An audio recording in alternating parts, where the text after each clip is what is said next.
जरूरी सूचना है आप सभी स्टूडेंट्स के लिए। स्टडी फॉर सिविल सर्विसेज का Android app Google play store में आ चुका है, उसको प्लीज तुरंत इंस्टॉल कर लीजिए।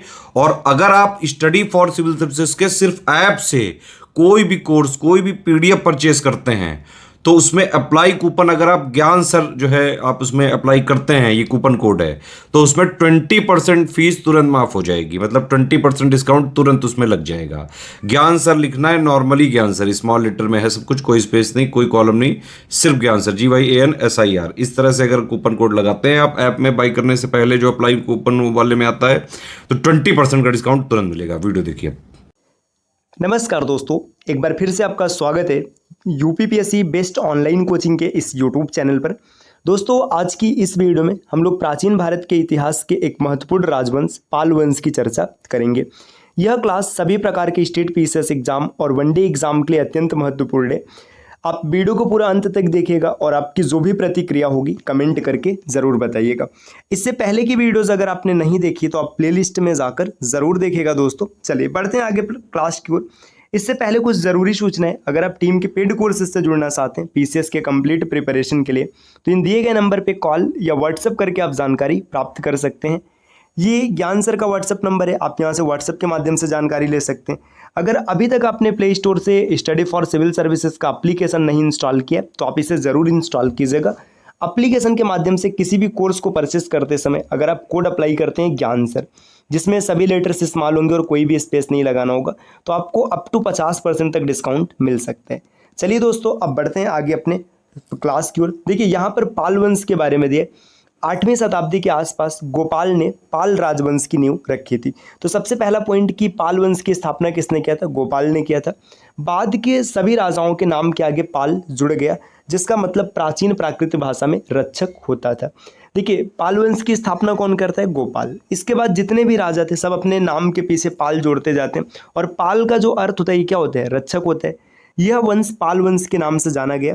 पाल राज्य में बंगाल और बिहार शामिल थे, जिसमें पाटलिपुत्र, विक्रमपुरा, रामवती जिसे कि वरेंद्र भी कहते हैं, है ना, मोंगायर जो कि मुंगेर है, ताम्रलिपि और जंग दल जैसे प्रमुख शहर शामिल हुए। तो देखिए, पाल वंश के प्रमुख शहर कौन कौन से थे? बंगाल, बिहार, पाटलिपुत्र, विक्रमपुरा, रामवती, मुंगेर, ताम्रलिपि, जगदल, है ना, ये सब शहर शामिल थे। पाल राष्ट्रकूट और प्रतिहारों के बीच त्रिपक्षीय संघर्ष जारी रहा। देखिए, जब पाल वंश का शासन चल रहा था तो पाल, राष्ट्रकूट और प्रतिहार, त्रिपक्षीय संघर्ष का मतलब सब एक दूसरे से लड़ा करते थे, और बिहार व आधुनिक पूर्वी उत्तर प्रदेश के क्षेत्र उनके बीच विवाद की जड़ रही।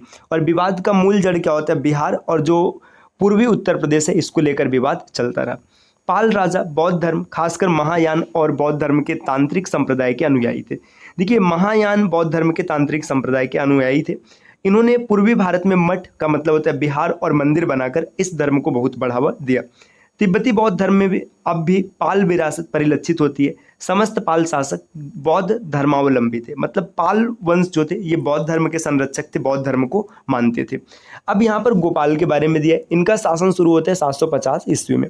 गोपाल एक कट्टर बौद्धवादी थे। बौद्ध विद्वान तारंथा के अनुसार गोपाल ने उदांतपुर में प्रसिद्ध मठ का निर्माण किया था। धर्मपाल के खलीमपुर ताम्रपत्र अभिलेख के अनुसार गोपाल ने मत्स्य न्याय मतलब अराजकता का काल से लोगों को बचाने के लिए पाल राजवंश की स्थापना की थी, जब वह क्षेत्र के प्रतिष्ठित लोगों द्वारा सीधे तौर पर शासक निर्वाचित किए गए थे। तो देखिए, ये कट्टर बौद्धवादी थे, मतलब बौद्ध धर्म को मानने वाले थे। अब ये बताया जा रहा है कि ये मत्स्य न्याय का मतलब जो अराजकता चल रहा था इससे लोगों को बचाने के लिए पाल वंश की स्थापना करते हैं। गोपाल के उत्तराधिकारी होते धर्मपाल। धर्मपाल का शासन रहता है 770 से 810 ईस्वी तक। धर्मपाल ने एक बार कन्नौज पर अधिकार कर लिया था और यहाँ समस्त उत्तरापद के राजाओं की सभा की थी। धर्मपाल ने राष्ट्रकूट राजकुमारी रन्ना देवी से विवाह किया था। धर्मपाल ने नालंदा का पुनरुद्धार करवाया था। ये प्रश्न कई बार बनता है कि किस पाल शासक ने नालंदा का पुनरुद्धार करवाया था? तो धर्मपाल ने करवाया था। विक्रमशिला विश्वविद्यालय एवं वारेंद्र के सोयपुर, जिसे कि सोमपुर भी कहते हैं, बिहार की स्थापना इन्होंने करवाई थी, जिसके अवशेष पहाड़पुरा से मिलते हैं। उसने बौद्ध लेखक हरिभद्र को संरक्षण दिया। हरिभद्र अष्टसहस्रिका प्रजन्य पारमिता के लेखक। देखिए, अष्टसहस्रिका प्रजन्य पारमिता, इसके लेखक कौन है? हरिभद्र हैं। अब इनके उत्तराधिकारी होते हैं देवपाल। देवपाल राजा बनते हैं 810 ईस्वी में और 850 तक इनका शासन होता है। देवपाल राष्ट्रकूट राजकुमारी रन्ना देवी का पुत्र है। देखिए आपने पीछे देखा ना, धर्मपाल और रन्ना देवी का विवाह हुआ था। इनका पुत्र होता है कौन? देवपाल। देवपाल पाल वंश का सबसे प्रतापी शासक था। देवपाल का सेनापति उसका चचेरा भाई जयपाल था, जिसने अनेक युद्ध देवपाल की तरफ से लड़े थे। इसका सेनापति कौन होता है? इसका चचेरा भाई जयपाल रहता है। देवपाल बौद्ध धर्म के एक महान संरक्षक भी थे। बौद्ध परंपरा के अनुसार शैलेंद्र वंश के राजा बालपुत्र देव स्वर्ण द्वीप के शासक, जो इंडोनेशियाई द्वीप समूह से संबंधित है, जिसने मलाया, जावा, सुमात्रा और अन्य पड़ोसी द्वीप शामिल है, ने उनसे नालंदा के मठों के लिए 5 गांवों का अनुदान देने का अनुरोध किया था। तो देखिए देवपाल बौद्ध धर्म का प्रबल अनुयायी होता है, प्रबल संरक्षक होता है। उन्होंने उस अनुरोध को स्वीकारा और वीरदेव को नालंदा मठ के प्रमुख के रूप में नियुक्त कर दिया।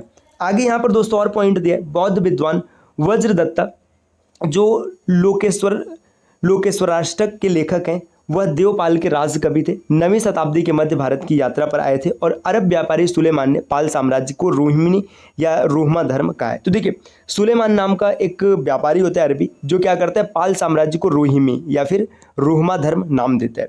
अब यहाँ पर दिया है महिपाल प्रथम। महिपाल प्रथम का शासन होता है 977 ईस्वी में और ये 1027 तक इनका शासन चलता है। महिपाल प्रथम के समय में राजेंद्र चोल ने विक्रम चोल के नेतृत्व में 1023 ईस्वी में अपनी सेना बंगाल भेजी थी। विक्रम चोल एवं सेनापति दंडनाट ने महिपाल प्रथम को हरा दिया और यहाँ से गंगा जल चोल राज्य में ले गए थे। तो देखिए यहाँ पे ये बताया जा रहा है कि महिपाल प्रथम को पराजित कर देते हैं कौन? विक्रम चोल। आगे यहाँ पर दिया कि सारनाथ लेक काशी क्षेत्र पर महिपाल के अधिकार का सूचक है। आगे अब रामपाल की बात करते हैं। रामपाल पाल वंश के एक और प्रमुख शासक हैं। रामपाल अंतिम मजबूत पाल शासक था, जिसने कामरूप और कलिंग पर नियंत्रण पाया और 11वीं शताब्दी में पाल का फिर से भाग्योदय हुआ।